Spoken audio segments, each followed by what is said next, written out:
if you want to run Google Ads, but you're skeptical about the potential return on investment, or maybe you just want to calculate your possible return on investment, this video is for you because I'm going to show you a really simple process for how you can calculate the approximate return on investment from your Google Ads campaigns. Now, this process is super simple and something that we've been taking clients through for several years because people know that Google Ads can be a really great marketing channel for their business, but they're unsure of what budget level to start with or what the possible return on investment for them could be. So in the next few minutes, I'm going to show you how to calculate this with pretty good accuracy. Now, I'll be using our fancy spreadsheet to calculate this, which will be available in the description section and also in the resource section of my website for a free download, but you don't even need to leave your email address. You don't need to use the spreadsheet for this, but it will mean that you'll have to do these calculations manually, and I'll explain how to do that at the end. So the first thing that you're going to do is jump into Google Keyword Planner, and you're going to want to put in your seed keywords. Now, when you've put in those seed keywords, it will give you a list of your top of page click costs. And what you want to do is take an average of those. Obviously, we can't do this per keyword. It's just not going to work. So take an approximate average. So your keywords might be between, say, £3 and £5.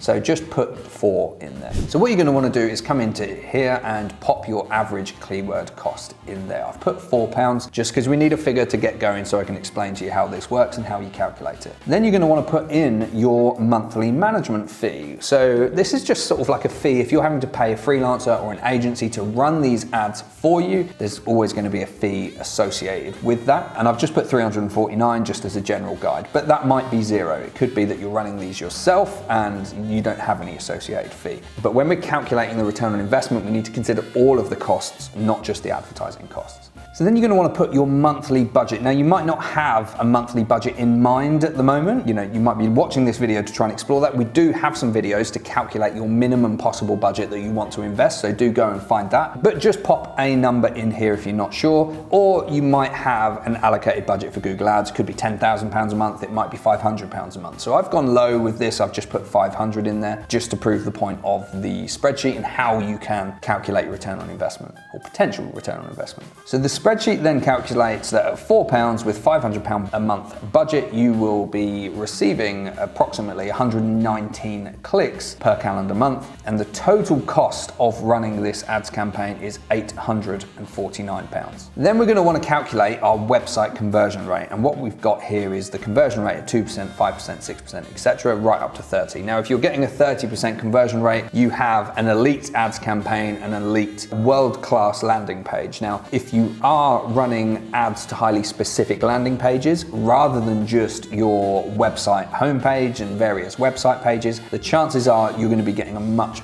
better conversion rate. And if you follow the advice on this channel, you're absolutely going to be able to optimize your landing pages to really push up that conversion rate. But we can see here at 2%, when we're spending £500 a month with a £4 click cost, we're going to roughly get 3 leads, that's rounded up, around 3 leads every single month. But that's only part of the story, because not every lead that you receive is going to convert to a sale, convert to business. Generally, you're going to have to go through a quote process, and then you're going to have to see how many you sell. So these numbers up here are changeable, but if you're getting a roughly a 50% lead to quote rate, which I'd say would probably be quite average, and a 50% lead to sale rate, those 3 leads will convert into 1 sale. Now, obviously, if you're spending more budget, that's going to give you more total clicks to the website, and that's going to bring in more leads. That's going to fall down onto the bottom line. But this is just a rough guide that you're going to be able to play with this spreadsheet. Everything in the blue is editable, so it's adjustable for your business, and you're going to be able to calculate the bottom line off the back of all of this.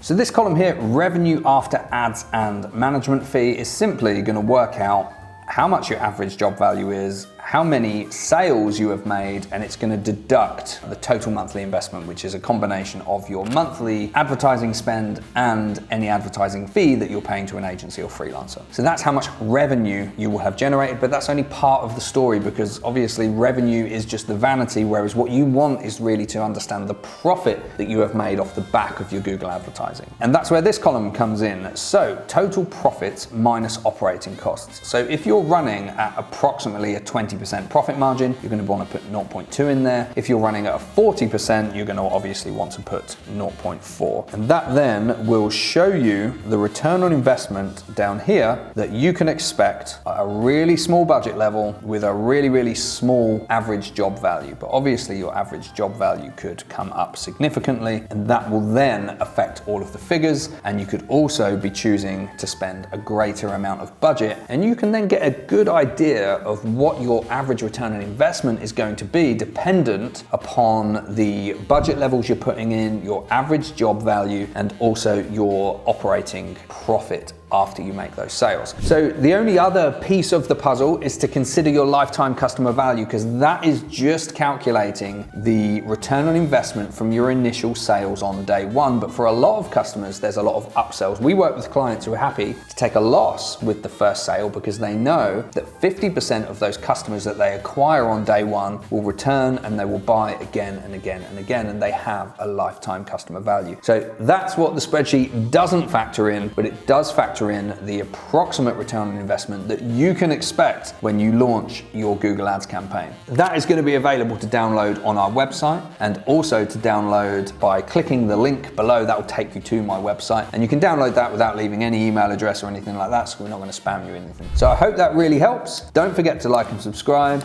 and I'll see you next time.